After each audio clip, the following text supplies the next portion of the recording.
Hello दोस्तों, स्वागत है आपका मेरे यूट्यूब चैनल में। दोस्तों, आज के इस वीडियो में हम लोग एसएससी एमटीएस और हवलदार के लिए महत्वपूर्ण प्रश्नों को देखने वाले हैं। दोस्तों, यदि आप मेरे यूट्यूब चैनल पर नए हैं तो चैनल को सब्सक्राइब करके आप हमसे ज़रूर जुड़ जाइए, क्योंकि दोस्तों इस चैनल के माध्यम से आपको एसएससी एमटीएस और हवलदार की पूरी बेसिक से ऊपर लेवल तक के सभी प्रश्नों को करवाए जाएंगे। जैसा कि दोस्तों आप जानते भी हैं कि आपका जो पेपर होने वाला है उसका जो मेरिट बनने वाला है दोस्तों, तो 25 प्रश्न दोस्तों आपके जीके के सेशन से पूछे जाने वाले हैं।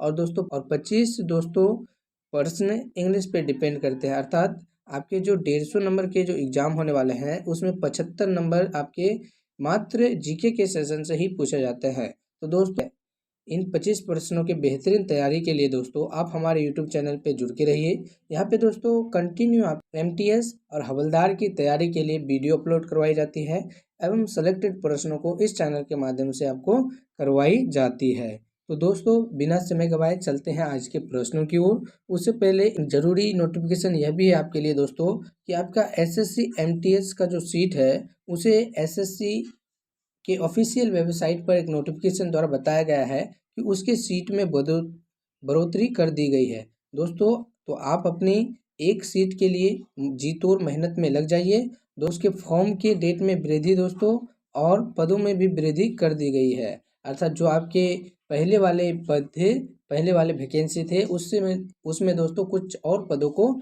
जोड़ दिया गया है। तो दोस्तों चलते हैं प्रश्नों की ओर। आशा करते हैं कि आपको समझ में आ गया होगा। आज का आपका पहला नंबर प्रश्न है दोस्तों, भगत सिंह को फांसी की सजा सुनाने वाले न्यायाधीश कौन था? तो इसका सही उत्तर हो जाएगा दोस्तों जेसी हिटलन। कौन दोस्तों? जेसी हिटलन। इस प्रश्न का आपका बिल्कुल सही उत्तर हो जाएगा। भगत सिंह को फांसी जेसी हिटलन नामक न्यायाधीश ने दिया था। ठीक है दोस्तों, चलते हैं अगले प्रश्न में। प्रश्न संख्या दूसरे में आपसे पूछा जा रहा है, शिमला समझौता कब हुआ था? शिमला समझौता कब हुआ था? तो दोस्तों 1945। इस प्रश्न का बिल्कुल सही उत्तर हो जाएगा आपका। शिमला समझौता 1945 में हुआ था। इसके अलावा दोस्तों यदि आपसे शिमला सम्मेलन पूछ लिया जाए, शिमला सम्मेलन, तो आप 1972 याद रखेंगे। 1972 आप याद रखेंगे। ठीक है दोस्तों, दोनों ही प्रश्न काफ़ी इंपॉर्टेंट है। चलते हैं अगले नंबर की ओर। अगले नंबर में आपसे पूछा जा रहा है, किस एक्ट को बिना अपील, बिना वकील तथा बिना दलील का कानून कहा गया है? तो दोस्तों बिना वकील, बिना दलील और बिना अपील का कानून आपको 1919 के रोलेट एक्ट, 1919 के दोस्तों रोलेट एक्ट को कहा गया है। आप इसे याद रखेंगे। इस एक्ट को दोस्तों काला कानून, कौन सा कानून? काला कानून के नाम से भी जाना जाता है। आप इसे भी याद रखेंगे। एक्ट कब लागू हुआ था दोस्तों? तो 1919 में, जिसके आधार पर दोस्तों केवल शक के बुनियाद पर अंग्रेज सरकार भारतीयों को गिरफ्तार कर सकता था। ठीक है दोस्तों, तो इसलिए इस एक्ट को काला कानून के नाम से भी जाना जाता है। उसके बाद दोस्तों आपका प्रश्न संख्या चौथा है, जिसमें कि आपसे पूछा जा रहा है, इंग्लैंड में भारतीय सुधार समिति की स्थापना किसने किया था? तो दोस्तों दादा भाई नौरोजी आपके बिल्कुल सही उत्तर हो जाएगा। इंग्लैंड में भारतीय सुधार समिति की जो स्थापना की थी दादा भाई नौरोजी ने की थी। दोस्तों उसके अलावा आपको ये बात भी बता दें कि दादा भाई नौरोजी जी को भारत का वयोवृद्ध पुरुष कहा जाता है। कैसा पुरुष दोस्तों? वयोवृद्ध पुरुष कहा जाता है। किसे दोस्तों? तो दादा भाई नौरोजी को। और ये दोस्तों फारसी थे। कैसे व्यक्ति थे? तो फारसी थे दोस्तों, और भारतीय समाज के लिए अपना काफ़ी कुछ योगदान दिया था। दोस्तों दादा भाई नौरोजी की पुस्तक थी poverty and un-British rule in India. दादा भाई नौरोजी की पुस्तक जो कि अत्यंत फेमस रही दोस्तों, ये प्रश्न आपके एग्जाम में पूछा जाता है। उनकी पुस्तक का नाम था poverty and un-British rule in India. तो आप ऐसे भी याद रखेंगे। काफ़ी इंपॉर्टेंट प्रश्न है। चलते हैं अगले नंबर की ओर, जिसमें दोस्तों प्रश्न संख्या 5 में आपसे पूछा जा रहा है, निरंकारी आंदोलन की शुरुआत किसने किया था? निरंकारी आंदोलन दोस्तों आपको बता दें कि निरंकारी आंदोलन की शुरुआत दयाल दास जी ने किया था। किसने किया था दोस्तों? दयाल दास जी ने किया था, आप याद रखेंगे। उसके बाद प्रश्न संख्या 6 है आपका, इस क्रांतिकारी को सबसे कम उम्र में फांसी की सजा सुनाई गई थी? तो दोस्तों खुदीराम बोस। खुदीराम बोस को सबसे कम उम्र में फांसी की सजा सुनाई गई थी। ठीक है दोस्तों, खुदीराम बोस आप याद रखिएगा। काफी महत्वपूर्ण प्रश्न है। यह प्रश्न आपके बिहार पुलिस के एग्जाम में भी पूछा जाता है। यदि दोस्तों कोई भी साथीगण बिहार पुलिस का एग्जाम देने वाला है तो उनके लिए यह प्रश्न काफी इम्पोर्टेंट हो जाता है। चलते हैं अगले नंबर की ओर। अगला नंबर प्रश्न है दोस्तों प्रश्न संख्या 7, केसर हिंद की उपाधि जलियांवाला बाग हत्याकांड के विरोध में किसने लेने से मना कर दिया था? तो दोस्तों आपको बता दें, केसर हिंद की उपाधि जो दी गई थी अंग्रेज सरकार द्वारा दोस्तों महात्मा गांधी जी को दी गई थी, जिसे जालियांवाला बाग हत्याकांड के दौरान महात्मा गांधी जी ने त्याग दिया था। दोस्तों आपको बता दें, जालियांवाला बाग हत्याकांड जो कि बहुत ही निरंकारी एवं हिंसावादी घटना थी। तो जालियांवाला बाग हत्याकांड की घटना 13 अप्रैल कब दोस्तों? 13 अप्रैल 1919 ईस्वी को अमृतसर में हुआ था। कहाँ पे हुआ दोस्तों? अमृतसर में हुआ था, आप याद रखिएगा। अमृतसर में यह घटना हुई थी 13 अप्रैल 1919 ईस्वी में, जिसमें हमारे भारतीयों के लगभग 3000 से अधिक व्यक्ति मारे गए थे।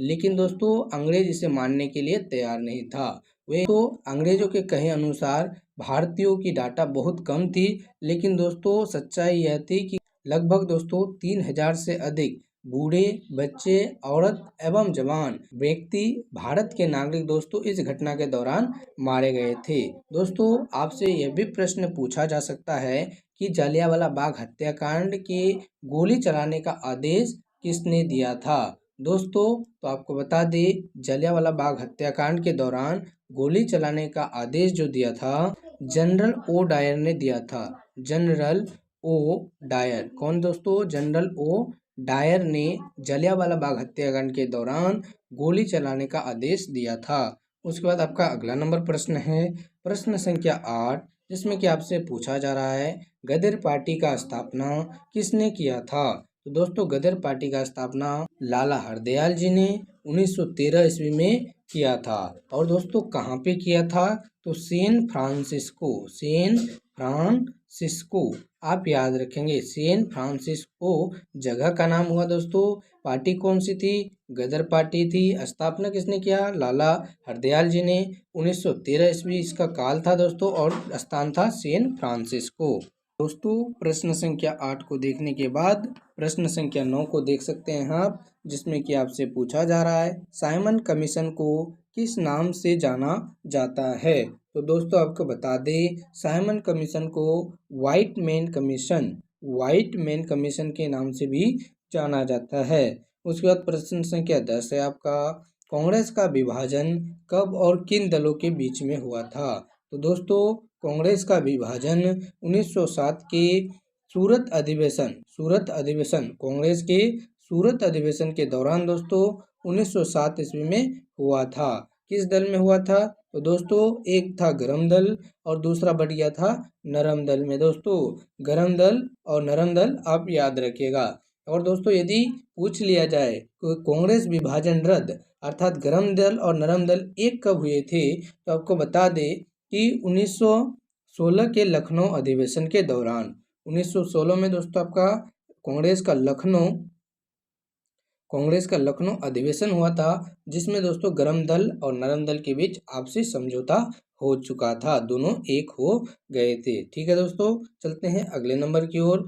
दोस्तों यदि आपको पूछ लिया जाए कांग्रेस से संबंधित कुछ बातों को, आप जान लीजिए यहाँ पे कि कांग्रेस की स्थापना कब हुई थी। तो भारतीय राष्ट्रीय कांग्रेस की स्थापना दोस्तों 28 दिसंबर 1885 ईस्वी को हुई थी। कब हुई थी दोस्तों? 28 दिसंबर 1885 ईस्वी को हुई थी।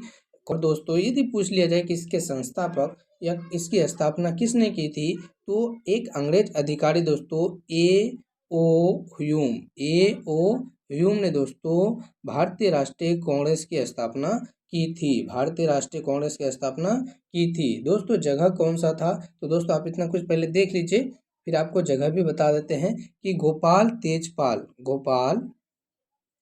तेजपाल संस्कृत कॉलेज दोस्तों मुंबई, संस्कृत कॉलेज मुंबई में भारतीय राष्ट्रीय कांग्रेस की स्थापना 28 दिसंबर 1885 को A.O. ह्यूम द्वारा की गई थी। दोस्तों इसके प्रथम अध्यक्ष की बात करें तो व्योमेश चंद्र बनर्जी। काफी बार दोस्तों एग्जाम में पूछा गया प्रश्न है। व्योमेश चंद्र बनर्जी आपके बिल्कुल सही उत्तर हो जाएंगे। कांग्रेस के प्रथम अध्यक्ष व्योमेश चंद्र बनर्जी थे। चलते हैं अगले नंबर की ओर।